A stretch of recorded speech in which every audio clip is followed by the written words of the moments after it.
Syederalun pembangunan fasilitas pendukung cabang olahraga Arung Jeram untuk PON 21 Aceh Sumatera Utara 2024 di Sungai Alas Ketambe menuai masalah. Tembok penahan tebing atau TPT di Desa Pulau Latung, Kecamatan Ketambe, Aceh Tenggara dilaporkan mengalami kerusakan parah padahal belum genap 1 tahun dibangun. Berdasarkan pantauan di lapangan pada 13 Februari 2025, kondisi TPT yang dibangun dengan anggaran APBK Doka tersebut tampak retak, patah, miring, dan material konstruksinya berserakan. Kerusakan serupa juga terjadi pada proyek penataan lingkungan sungai dan rekayasa teknik jeram di area dermaga start dan finish. LSM Tipikor Aceh Tenggara telah melakukan investigasi terkait kerusakan ini.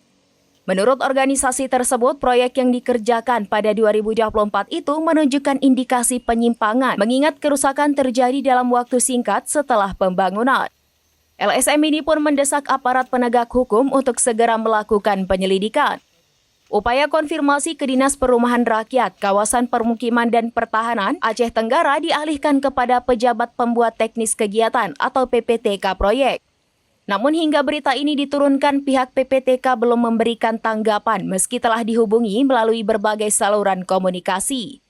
Kerusakan infrastruktur pendukung PON ini menimbulkan pertanyaan tentang kualitas pelaksanaan proyek dan pengawasan yang dilakukan oleh instansi terkait. Masyarakat pun menanti langkah konkret dari aparat untuk mengusut tuntas kasus ini. Dari Aceh Tenggara, Asnawi Lui, SerambiNews.com.